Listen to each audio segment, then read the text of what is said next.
भगवते वासुदेवाय। ओम नमो भगवते वासुदेवाय। ओम नमो भगवते वासुदेवाय। ओम नमो भगवते वासुदेवाय। ओम नमो भगवते वासुदेवाय।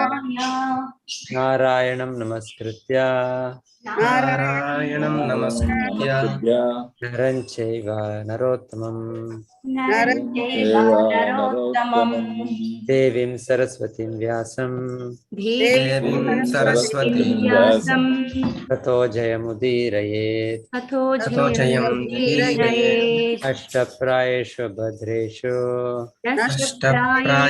सुभद्रेषु नित्यं भागवत सेवया भगवती उत्तम श्लोके भक्तिर्भवति नैष्टिकी। श्रीमद्भागवतं प्रथम स्कंदम अध्यायं 13 श्लोक 3-4। तं बन्धुम् आगतं दृष्ट्वा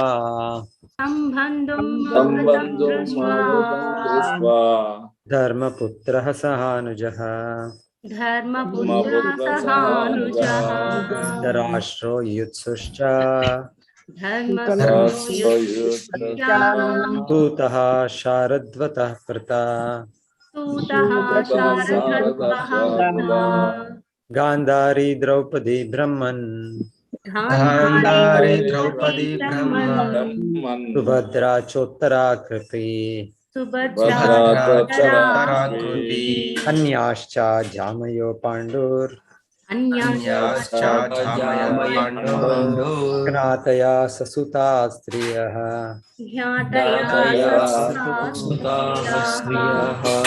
तम अतनिनि बंधुं बंधुవు आगतं अरुदिंచిన दृष्ट्वा गांची धर्मपुत्रः धर्मराजु सह अनुजः సోదరులతో ధృతరాష్ట్రः ధృతరాష్ట్రుడు యుత్సుః సాత్యకి మరియు సూతః సంజయుడు శారద్వతః కృపాచార్యుడు కృతా కుంతీదేవి గాంధారి గాంధారి ద్రౌపది ద్రౌపది బ్రహ్మన్ ఓ బ్రాహ్మణులారా సుభద్ర సుభద్ర మరియు ఉత్తర ఉత్తర కృపి కృపి అన్యాహ ఇతరులు మరియు జామయః ఇతర కుటుంబీకుల భార్యలు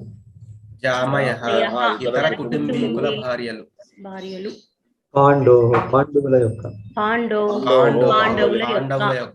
జ్ఞాతయః కుటుంబ సభ్యులు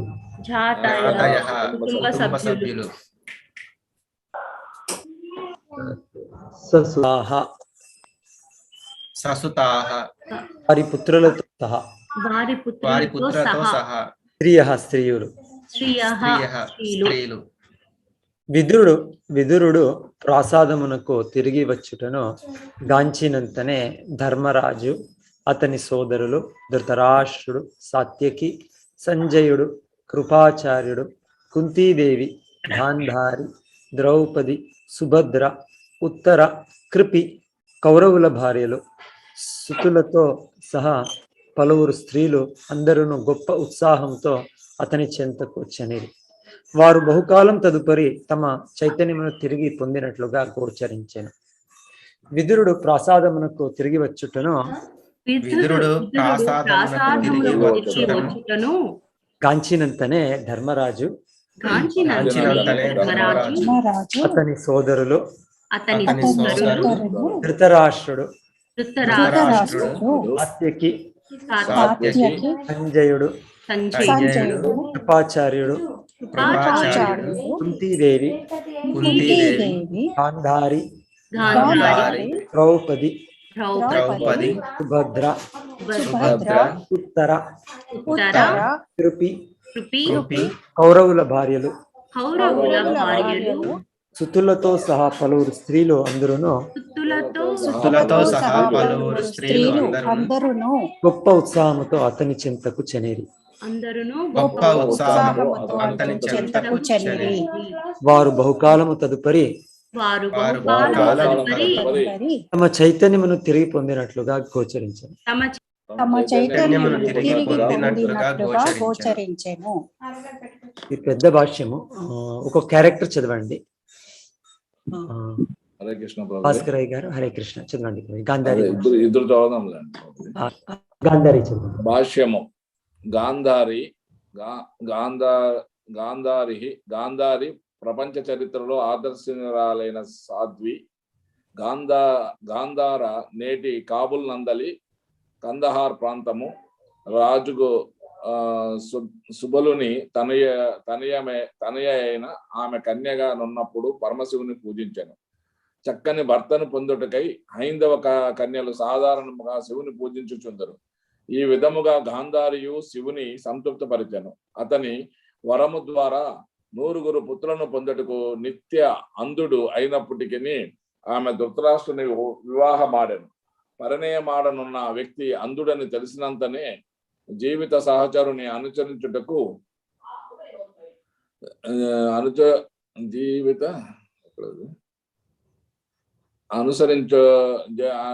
తాను స్వచ్ఛందముగా అంధురాలగుటకు ఆమె నిశ్చయించుకొనను. ఆ విధముగా ఆమె కళ్ళకు పట్టు వస్త్రములతో గంతలు కట్టుకొని జ్యేష్ఠ సోదరుడైన శకుని నిర్దేశములో ధృతరాష్ట్రుని వివాహమాడాను. అత్యంత సౌందర్యవతి అయిన ఆమె తనకు గల స్త్రీ లక్షణముల ద్వారా యోగ్యరాలిగా గుర్తింపబడి కౌరవ సభలో ప్రతి వారికి ప్రీతిపాత్రులయ్యాను. ఇన్ని శుభలక్షణములున్నను స్త్రీ సహజముగా దుర్బలతను కలిగి కుంతీదేవికి మగ శిశువు జన్మించనందులకు ఆమె ఎడ అసూయ చెందాను. ఇరువురు రాణుల్లో గర్భవతులై ఉన్నను కుంతీదేవియే తొలుత పుత్రునకు జన్మనొసగెను. తత్కరణముగా క్రోధావసురాలైన గాంధారి తన గర్భమును బాదుకొనగా ఒక మాంసపు ముద్ద జన్మించెను.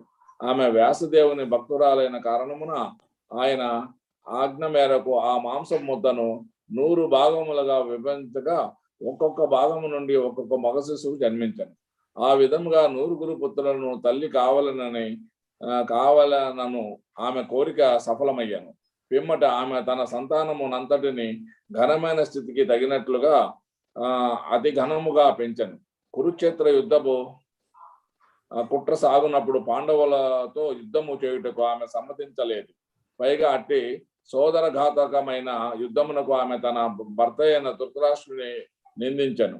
పాండు తనయులు మరియు తన వారి కొరకు రాజ్యమును 2 భాగములుగా విభజించవలనని ఆమె కోరెను. కురుక్షేత్ర యుద్ధములో తన పుత్రులందరూ మరణించగా ఆమె మిగులు దుఃఖితే భీముని ధర్మరాజును శపింపకోరెను. కానీ వ్యాసదేవుడు ఆమెను నివారించెను. దుర్యోధన దుశ్శాసనాల మరణం పట్ల శ్రీకృష్ణుని ఎదుట ఆమె కనబరిచిన శోకము హృదయ విదారకమైనది. ఆ సమయమున దేవదేవుడైన శ్రీకృష్ణుడు ఆధ్యాత్మికోపదేశముల ద్వారా ఆమెను సమాధానపరిచెను. కర్ణుని మరణము పట్లను ఆమె అంతయో దుఃఖతరాలయ్యాను. కర్ణుని భార్య యొక్క విలాపమును ఆమె శ్రీకృష్ణునకు తెలియజేశాను. మరణించిన తనయులను ఆమెకు శ్రీల వ్యాసదేవుడు చూపాను. కానీ ఆ సమయమున ఆమెను శాంతింపజేసి పిదప వారందరినీ స్వర్గలోకములకు ఉదరింపజేశాను. హిమాలయ అరణ్యములలో గంగా నది ఉదగ స్నానపు పరిసరములందు ఆమె భర్తతో సహా మరణించాను. దావాగ్ని యందు ఆమె భస్మమయ్యాను. ధర్మరాజే తన పెద్ద తల్లికి మరణ సంస్కారములు గావించాను. పృథ్వా కుంతీదేవి సూరసేన మహారాజు తనయురాలు మరియు శ్రీకృష్ణుని జనకుడైన వసుదేవుని సోదరి. తదనంతరము కుంతి భోజనిచ్చే దత్తత స్వీకరించబడినందున ఆమె కుంతీదేవిగా ప్రసిద్ధి చెందినది. ఆమె భగవానుని విజయశక్తి అవతారము ఊర్ధ్వలోకవాసులు పలువురు కుంతి భోజుని ప్రసాదమును దర్శించుచుండెడివారు. కుంతీదేవి వారికి ఆతిథ్యము నొసగుట యందు నియుక్తురాలయ్యను. గొప్ప యోగి అయిన కుంతీదేవి వారికి ఆతిథ్యము నొసగుట యందు నియుక్తురాలయ్యను. గొప్ప యోగి అయిన దూర్వాసుని కూడా ఆమె సేవించను. కుంతీదేవి యొక్క శ్రద్ధపూరిత సేవితే సంతుష్టుడైన ఆ యోగి కోరిన ఏ దేవతనైనా రప్పించి సాధ్యపడాడు మంత్రమును ఆమె కొనసాగాను. జిజ్ఞాసతో ఆమె శీఘ్రమే సూర్యుని రప్పించగా అతడు ఆమెతో రంపింపగోరాను. కానీ కుంతీదేవి అందులకు నిరాకరించగా ఆమె కన్యత్వమును ఏ విధముగా భంగము రాబోదని సూర్యదేవుడు ఒప్పించి ఆమెతో సంగమించను. ఆ సంగము ఫలితముగా ఆమె గర్భవతి కాగా కర్ణుడు జన్మించను. కానీ సూర్యుని కరుణతో తిరిగి ఆమె కన్యగా మారాను. అయినను తల్లిదండ్రులకు వెరచి ఆమె అప్పుడే జన్మించిన బాలుని పరిత్యజించాను. తదుపరి కుంతీదేవి పాండురాజును తన భర్తగా వరించను. కొంతకాలమునకు పాండురాజు గృహస్థాశ్రమమును త్యజించి సన్యాసమును స్వీకరించదలిచాను. కానీ అట్టి జీవనము అవలంబించుటకు ఆమె అంగీకరింపలేదు. చివరకు పాండురాజు యోగ్యులైన వారి ద్వారా కుంతీదేవి సంతానవతేకుటకు అనుమతి కొనసాగాను. కుంతీదేవి తొలుత పాండురాజు అభిప్రాయము నంగీకరింపకున్నను అతడు ఆ విషయమున పలు ఉదాహరణలను ఉటకించగా ఆమె అంగీకరించాను. ఆ విధంగా దుర్వాసుడొసగిన మంత్ర ప్రభావమున ఆమె యమధర్మరాజును ఆహ్వానించగా ధర్మరాజు జన్మించాను. వాయుదేవుని పిల్లగా భీముడు జన్మించను. స్వర్గాధిపతి అయిన ఇంద్రుని ద్వారా అర్జునుడు జన్మించను. ఇతర తనయులైన నకలు సహదేవులు పాండురాజుకు మాద్రి ద్వారా లభించరు. తదనంతరం పాండురాజు యుక్త వయస్సుననే మరణించగా కుంతీదేవి మిగల దుఃఖితురాలి మూర్ఛనొందెను. అటు పిమ్మట కుంతీదేవి మాద్రి ఇరువురును సంప్రదించుకొని చిన్నవారైన పాండవుల పోషణార్థమై కుంతీదేవి జీవించినట్లుగాను మరియు మాద్రి భర్తతో కలిసి సతీసాగనము చేయనట్లుగాను నిర్ణయించుకునేది. వారి ఒప్పందమును శతశృంగుడు మొదలగు మహామునులు మరియు ఆ సందర్భమున అతడనున్న వారు ఆమోదించారు. తదుపరి కాలమున దుర్యోధనుని కుట్రలచే పాండవుల రాజ్యం నుండి బహిరంపబడినప్పుడు కుంతీదేవి వారిని అనుసరించను. ఆ సమయమున వారితో సమానముగా అన్ని కష్టములను ఆమె అనుభవించను. అరణ్యవాసమునందు హిడంబ అను రాక్షస కన్య భీముని భర్తగా పొందదలిచాను. కానీ భీముడు అందులకు నిరాకరించగా హిడంబ కుంతీదేవిని మరియు ధర్మరాజును శరణవేడు. ఆమెను అంగీకరించి పుత్రుని వసగమని అంతట వారు భీముని ఆదేశించారు. ఆ సంగమ ఫలితముగా ఘటోద్గజుడు జన్మించను. ఘటోద్గజుడును తండ్రితో కలిసి విరోచతంగా కౌరవులతో పోరాడాను. వనవాస జీవనమున పాండవులు ఒక బ్రాహ్మణుని ఇంట వసించరి. ఆ బ్రాహ్మణ కుటుంబము వారు బకాసురునిచే కష్టమునకు గురికాగా ఆ దానవుని వలన కలిగడి కష్టముల నుండి వారిని రక్షింపమని కుంతీదేవికి భీముని ఆదేశించారు. ధర్మరాజు పాంచాల దేశమున ప్రయాణము కమ్మని తెలిసినది. కుంతీదేవి పాంచాల దేశముననే అర్జునుని ద్వారా ద్రౌపది లభించను. కానీ కుంతీదేవి ఆదేశమున పాండవ సోదరులు 5 ద్రౌపది భర్తలేదు. వ్యాసదేవుని సమక్షములో ద్రౌపది పంచపాండవుల భర్తలుగా స్వీకరించను. కుంతీదేవి తన తొలిపుత్రుడైన కర్ణుని ఎన్నడూను మరవలేదు. కురుక్షేత్ర తరుణమున కర్ణుడు మరణించిన పిమ్మట ఆమె మిగుల రోధించను. పాండవరాజుతో వివాహమునకు పూర్వము తనకు కర్ణుడు పుత్రునిగా జన్మించనని ఆమె ఆ సమయమున ఇతర పుత్రులకు తెలియజేశాను. కురుక్షేత్ర యుద్ధము ముగిసిన పిమ్మట శ్రీకృష్ణ భగవానుడు తిరిగి తన రాజ్యమునకు వెడల సమయమున కుంతీదేవి వనరించిన ప్రార్థనలు అద్భుతమైనట్టువి. హరే కృష్ణ ప్రభుజీ. చంద్రావతి మాతాజీ. హరే కృష్ణ ప్రభుజీ. చంద్రావతి మాతాజీ చదవండి. లోయర్ హ్యాండ్ చేస్తున్నారా? సరోజ మాతాజీ చదవండి.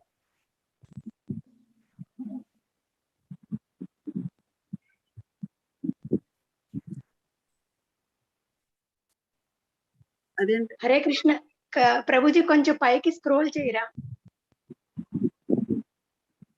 హరే కృష్ణ. ద్రౌపది ద్రుపద మహారాజు తనయైన ద్రౌపది ఇంద్రపతి సచీదేవి యొక్క ఇంద్ర సచీదేవి యొక్క పాక్షిక అవతారమై ఉన్నది. ముని అయిన యజుని పర్యవేక్షణలో ద్రుపద మహారాజు గొప్ప యజ్ఞమును నిర్వహించను. అంతటా తొలి ఆహుతి ద్వారా దృష్టద్యుమ్నుడు, రెండో ఆహుతి ద్వారా ద్రౌపది జన్మించిరి. ఈ కారణము చేత ద్రౌపది దృష్టద్యుమ్నుని హరే కృష్ణ ఈ కారణం చేత ద్రౌపది దృష్టద్యుమ్నుని సోదరి అయి ఉన్నది. 5 పాండవులను భర్తలుగా స్వీకరించి వారి ద్వారా 5 సంతానమును పొందినందుకు ఆమెకు పాంచాలి అను నామము కూడా కలిగాను. ధర్మరాజు ప్రతిభితుని, భీమసేనుడు సుతసోముని, అర్జునుడు శృతకీర్తిని, నకులుడు శతానీకుని, సహదేవుడు శృతకర్ముని ద్రౌపది ద్వారా పుత్రులుగా పొందిరి. తన అత్తగారైన కుంతీదేవితో సమానముగా అత్యంత సౌందర్యవతి అయిన స్త్రీగా ఆమె వర్ణింపబడెను. ద్రౌపది జన్మించిన సమయమున ఆమెను కృష్ణ అను నామముతో పిలువవల్లని ఆకాశ వార్త వినవచ్చాను. పలువురు క్షత్రియులను సంహరించుటకే ఆమె జన్మించినది కూడా ఆకాశవాణి వినిపించెను. శివుని వరము చేతనే ఆమె సమానముగా యోగ్యులైన పంచపాండవులను భర్తలుగా పొందెను. ఆమె భర్తను కోరినప్పుడు ప్రపంచ నలుమూలల నుండి రాజులు మరియు రాకుమారులు ఆహ్వానింపబడిరి. ఆమె పాండవులను వారి వనవాస సమయమున వివాహమాడెను. కానీ వారు వెనుకకు తిరిగి వచ్చినంతనే ద్రుపదుడు అంతులేని సంపదను వారికి కట్నముగా అవసగెను. ధృతరాష్ట్రుని కోడళ్ళందరిచే ఆమె చక్కగా ఆహ్వానింపబడెను. జూదములు పణముగా ఓడినప్పుడు ఆమె బలవంతముగా సభాగృహమునకు ఈడవబడెను. భీష్మ ద్రోణుల వంటి పెద్దలు అచ్చటనే ఉన్నను ఆమె నగ్న సౌందర్యమును గాంచవల్లని దుస్సాహసనుడు యత్నించెను. ద్రౌపది శ్రీకృష్ణుని పరమ భక్తురాలు. ఆమె ప్రార్థనలు వినిన శ్రీకృష్ణ భగవానుడు అంతులేని వస్త్రములు నొసగి ఆ అవమానము నుండి ఆమెను కాపాడను. ఒక మారు జటాసురుడు అని రాక్షసుడు ఆమెను చెరపట్టను. అప్పుడు ఆమె రెండో భర్త అయిన భీమసేనుడు ఆ దానవుని సంహరించి ఆమెను రక్షించను. శ్రీకృష్ణుని అనుగ్రహంచే ఆమె పాండవులను దుర్వాసన శాపము నుండి రక్షించను. పాండవులు విరాటరాజు కొలువులో అజ్ఞాతవాసమున ఉన్నప్పుడు కీచకుడు ఆమె సౌందర్యమునకు ఆకర్షితుడయ్యను. కాని భీముని ఏర్పాటు చేత ఆ ధూర్తుడు మరణించి ద్రౌపది రక్షింపబడెను. అశ్వత్థామ చేతన 5 పుత్రులు చంపబడగా ఆమె మిగులు రోధించెను. అంత్యమున భర్తలైన ధర్మరాజాదులను అనుసరించిన ఆమె దారిలో మరణించెను. ద్రౌపది మరణ కారణమును ధర్మరాజు అంతటా వివరించి చెప్పాను. కానీ ఉన్నత లోకములను చేరినప్పుడు అచ్చట ఆమె లక్ష్మీదేవి వలె సర్వ వైభవములతో నెలకొని ఉండుటను అతడు గాంచగలిగాను. సుభద్ర వసుదేవుని తనయ అయిన సుభద్ర శ్రీకృష్ణుని సోదరి. ఆమె వసుదేవునికి ప్రియ తనయ మాత్రమే గాక బలరామకృష్ణులకు ప్రియ సోదరి అయి ఉన్నది. ఆ 2 సోదరులు మరియు సోదరి ప్రసిద్ధిగాంచిన పూరి జగన్నాథ క్షేత్రమున గలరు. ప్రతిదినము వేలాది భక్తులు ఆ మందిరమును దర్శించరు. సూర్యగ్రహణ సందర్భమున శ్రీకృష్ణ భగవానుడు కురుక్షేత్రమును దర్శించి తదనంతరమున అచ్చట బృందావన వాసులను కలుసుకున్న విషయము ఆ మందిరము గుర్తుగా ఉన్నది. ఆ సందర్భమున రాధాకృష్ణుల కలయిక వృత్తాంతము అత్యంత బాధాకరమైనది. శ్రీ చైతన్య మహాప్రభువు రాధారాణి భావంలో సదా శ్రీకృష్ణుని కొరికే జగన్నాథపురి యందు తప్పించిరి. అర్జునుడు ద్వారకయందున్నప్పుడు సుభద్రను తన రాణిగా పొందకోరి తన కోరికను శ్రీకృష్ణునకు తెలియజేశాను. శ్రీకృష్ణుడు తన సోదరుడైన బలదేవుడు ఆమె వివాహమును వేరొకరితో ఏర్పాటు చేయుచున్నాడని ఎరిగి ఉండెను. కాని బలదేవుని ఏర్పాట్లకు విరుద్ధముగా చనుటకు సాహసింపక అతడు సుభద్రను ఎత్తుకొని పొమ్మని అర్జునునకు సలహా ఇచ్చాను. సర్వులు రైవత పర్వతమునకు విహారార్థము వెడలినప్పుడు శ్రీకృష్ణుని ప్రణాళిక ప్రకారము అర్జునుడు సుభద్రను హరించెను. అర్జునుని పట్ల కుపితుడైన బలదేవుడు అతనిని సంహరింపగోరెను. కాని బలదేవుడు అర్జునుని క్షమించినట్లుగా శ్రీకృష్ణుడు కావించెను. అటు పిమ్మట సుభద్ర అర్జునులకు యథావిధిగా వివాహము జరిగి సుభద్రకు అభిమన్యుడు జన్మించెను. అభిమన్యుని అకాల మరణంచే ఆమె దుఃఖితురాలయ్యను. కాని పరీక్షిత్తు జన్మముచే ఆమె ఆనందమును పొంది కొంత ఊరడెళ్ళెను. హరే కృష్ణ ప్రభు.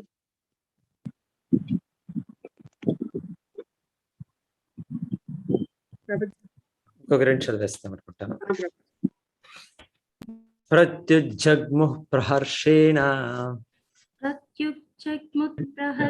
ప్రహర్షేణ ప్రాణం కన్వ ఇవాగతం ప్రాణం తన్వాగతం విసంగమ్య విధివత్ అభిసంగమ్య విధివత్ పరిష్వంగాభివాదనైః పరిష్వంగాభివాదనైః ప్రతి ప్రతి ఉజ్జగ్ముః ఉజ్జగ్ముః ఎదురేగి ఎదురేగి ప్రహర్షేణ అత్యంత ఉత్సాహముతో ప్రహర్షేణ అత్యంత ఉత్సాహముతో ప్రాణములు ప్రాణములు తన్వః దేహము యొక్క తన్వః దేహము యొక్క ఇవ వలె ఇవ వలె ఆగతం తిరిగి వచ్చినట్లుగా ఆగతం తిరిగి వచ్చినట్లుగా అభిసంగమ్య చరిచేరి సంగమ్య దరిచేరి విధివత్ యథావిధిగా విధివత్ యథావిధిగా పరిష్వంగా ఆలింగనం పరిష్వంగా ఆలింగనము అభివాదనై వందనముల ద్వారా తమ దేహములకు ప్రాణము తిరిగి వచ్చిన చందమున వారందరూ అత్యంత ఉత్సాహముతో అతనికి ఎదురేగి వందనములను అర్పింప ఆలింగనముల ద్వారా స్వాగతం ఇచ్చిరి. తమ దేహములకు ప్రాణము తిరిగి వచ్చిన చందమున వారందరూ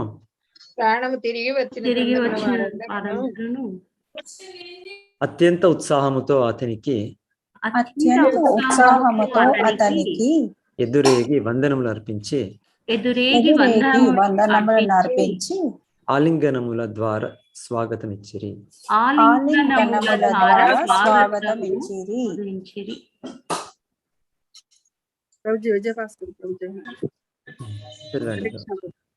హరే కృష్ణ మాతాజీ. హరే కృష్ణ ప్రభుజీ. భాష్యము. చైతన్యము లేనప్పుడు దేహావయవములు అన్నియును అచేతనములుగా నుండును. కానీ చైతన్యము తిరిగి వచ్చినంతనే అవయవములు ఇంద్రియములు అన్నియును సచేతనములగును. ఆ సమయమున అస్తిత్వమే ఆహ్లాదకరము కాగలదు. విదురుడు కురువంశీయులందరికీ అత్యంత ప్రియుడైనందున రాజప్రాసాదమునందు అతడు దీర్ఘకాలము లేకపోవటం అన్నది అచేతన స్థితితో పోల్చబడినది. వారందరూ విదురుని తీవ్ర విరహమును అనుభవించుచున్నందున రాజప్రాసాదమునకు అతని పునరాగమనము సర్వులకు ఆనందప్రదమయ్యెను. హరే కృష్ణ ప్రభుజీ. ముముచుః ప్రేమ బాష్పౌఘం విరహ ఉత్కంఠ్య కాతరాః రాజాతం అర్హయాం చక్రే కృతాసన పరిగ్రహం. ముముచుః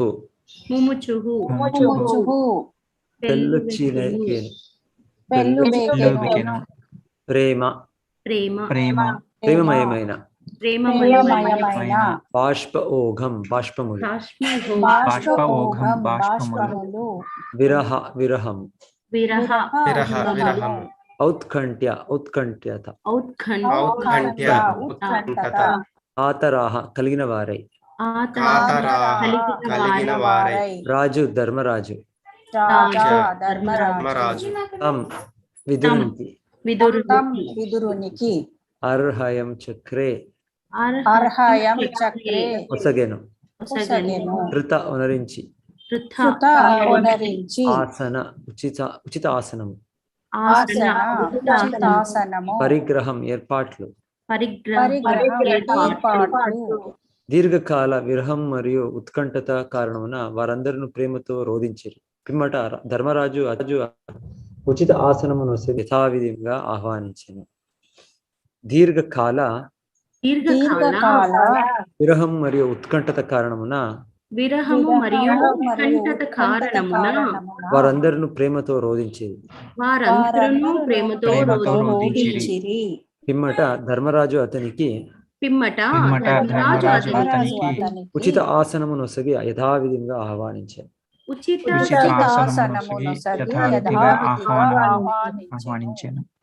ఓమజ్ఞానతిమిరాంధస్య జ్ఞానాంజనశలాకయా చక్షురున్మిలితం యేన తస్మై శ్రీ గురవే నమః. नमो विष्णुपादाय कृष्णपृष्ठाय भूतले श्रीमते भक्तिवेदांत स्वामिनिति नामिने। नमस्ते सारस्वते देवे गौरवाणी प्रचारिणे निर्विशेष शून्यवादी पाश्चात्य देशतारिणे। जय श्री कृष्ण चैतन्य प्रभो नित्यानंद श्री अद्वैत गदाधर श्रीवासादि गौरभक्तवृंद। हरे कृष्णा कृष्ण कृष्ण हरे हरे हरे राम राम राम హరే. సో ఇప్పుడు మహాత్మా విదురులు వాళ్ళు మోస్ట్లీ ఇది ఒక చాలా సమయమే అనుకుంటాను, ఒక 30 సంవత్సరాలే ఉండొచ్చు, 35 years అంటే చాలా దీర్ఘ సమయమే. విదురులు వాళ్ళు మహాభారత యుద్ధం ముందే వాళ్ళు విడిచి వెళ్ళారు. తర్వాత 35 years అనుకుంటాను మోస్ట్. చేయాలంటే యుధిష్ఠిర్ మహారాజు 36 సంవత్సరాలు వాళ్ళు రాజ్యభారం చేసింది, 36 years. సో ఇప్పుడు ఆల్రెడీ శ్రీకృష్ణుడు ఆ యదువంశము వాళ్ళది వాళ్ళందరూ యదువంశం నాశనమై భగవంతుడు తన రామం చేరారు యాక్చువల్లీ. అయితే ఈ విషయము వీళ్ళు చెప్పారు ఎవరు, విదురుడు. సో అంతా అయింది అంటే ఆల్మోస్ట్ 35 years అని చెప్పొచ్చు. చాలా దీర్ఘ సమయము విదురుడు ఒక తీర్థయాత్ర చేస్తూ ముఖ్యంగా మైత్రేయ ఉద్ధవ వాళ్ళ దగ్గర విని ఇదంతా ఎంత విన్నారు అంటే చెప్తారు, ఇక్కడ వాళ్ళకి సంతృప్తి అయింది సంపూర్ణంగా వాళ్ళకి. సో ఈ భాగవతం గ్రంథం మనం అధ్యయనం చేస్తుంటే అలాగే ప్రభుపాద చెప్తారు, ఏది కూడా మీకు అవసరం ఉండదు, దాని ద్వారా మీరు సంపూర్ణ సంతృప్తిగా ఉండొచ్చు.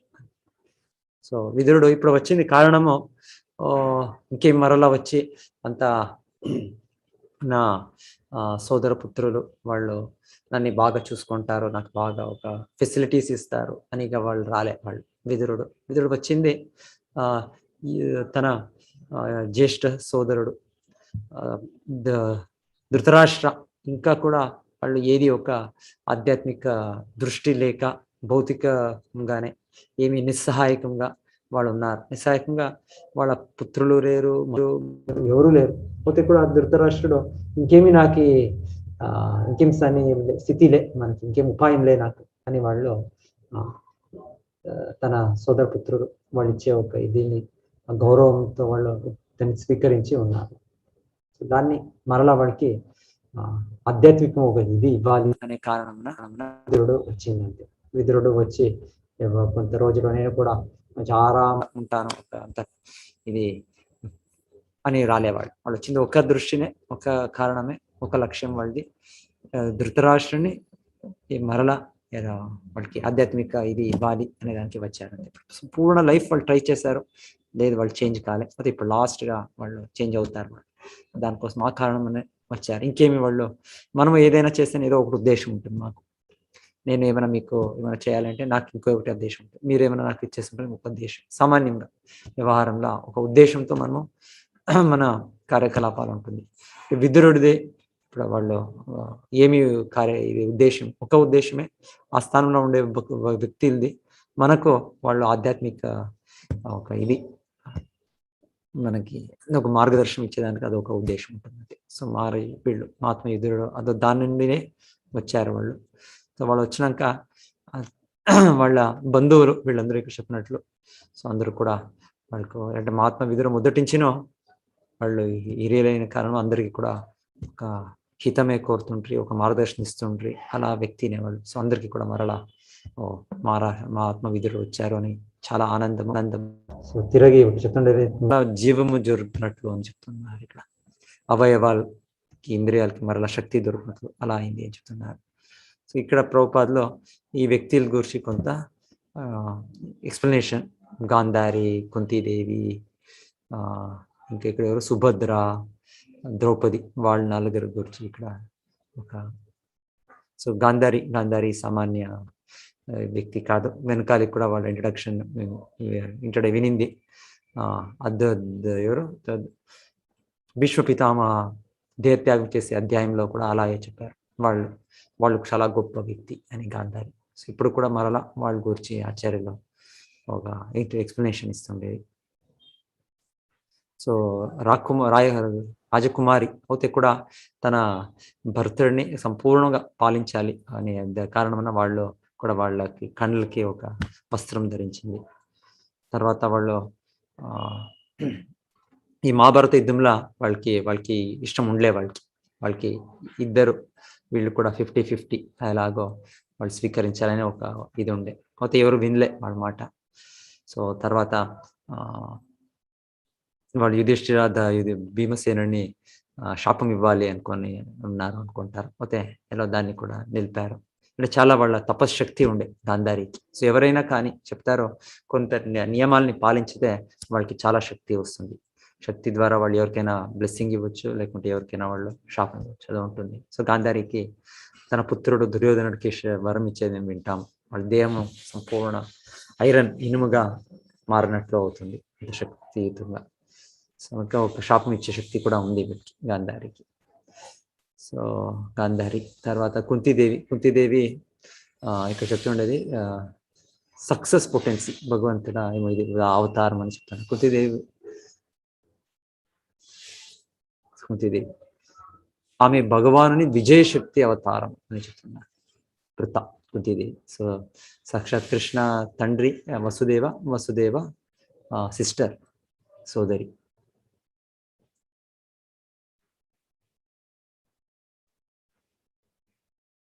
అండ్ కుంతి స్తుతి మేము విన్నాము. సో కుంతీదేవి భగవంతుడు చాలా గొప్ప భక్తురాలు.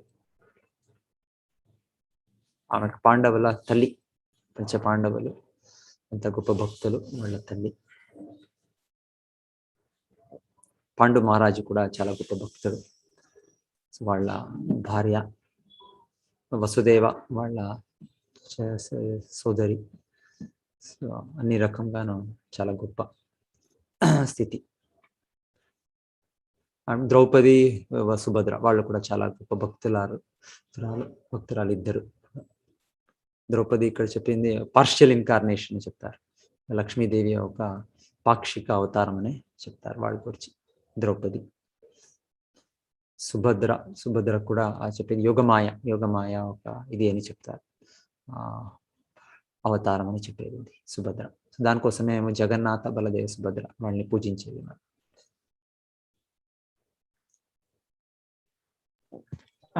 ప్రభుజీ ఇక్కడ సచీదేవి పాక్షిక అవతారం అని ఉంది కదా అని కూడా ఉంది. అంటే వీళ్ళు పాండవుల గురించి కూడా అలాగే ఉంది.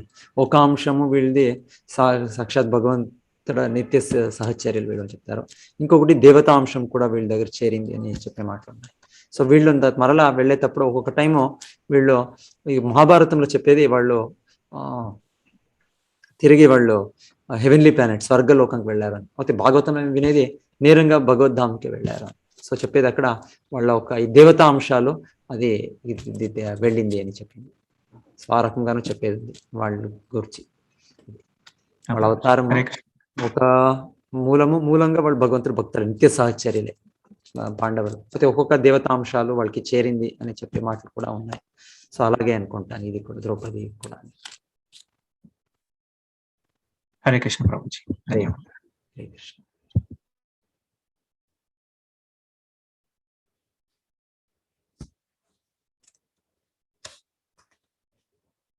ద్రౌపది ఇచ్చిన కారణమనే మహాభారత యుద్ధం అవ్వేది అంటే అప్పుడు ఆ జూదంలా జరిగిన దీంట్లో. సో అప్పుడే భగవంతుడు డిసైడ్ చేసింది ఎస్ యుద్ధం అవ్వాలి అనేదానికి. వీళ్ళందరూ ఇక్కడ నాశనం కావాలి. ద్రౌపది శ్రీకృష్ణుని పరమ భక్తురాలు. ఆమె ప్రార్థనను విని శ్రీకృష్ణ భగవానుడు అంతులేని వస్త్రములు సగి ఆ అవమానం నుండి ఆమెను కాపాడి. మేము వినింది ద్రౌపది ఈ అశ్వత్థామని కూడా వాళ్ళని లేకుంటే అందరూ కూడా వాళ్ళని వధించాలి అని ఉంటారు. అయితే ఫస్ట్గా ద్రౌపదిని లేదు వాళ్ళని మన్నించాలి అని వాళ్ళు కోరింది. వాళ్ళ వ్యక్తిత్వం అక్కడ కూడా తెలుస్తుంది. వాళ్ళ 5 పుత్రుల్ని వాళ్ళు వధించారు. అయితే కూడా వాళ్ళు తన గురు పుత్రుడైన కారణమున వాళ్ళని మన్నించాలి, అశ్వత్థామని మన్నించాలి అని కోరేది ద్రౌపది.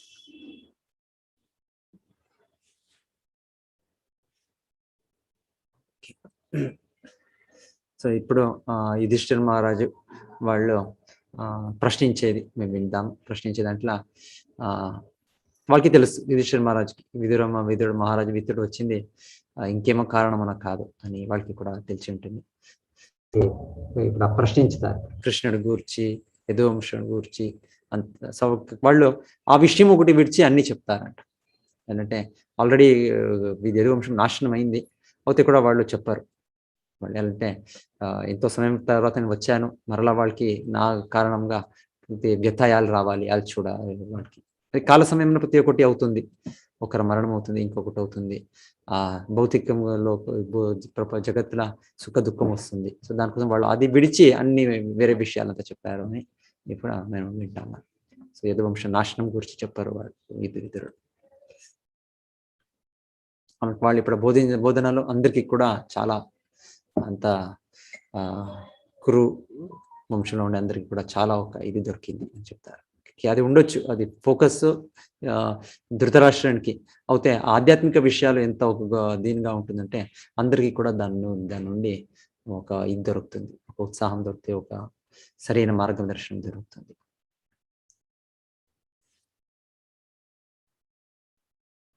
ఎస్, హరే కృష్ణ. ఎవరు ఇంకేమైనా చెప్పాలని చెప్పండి.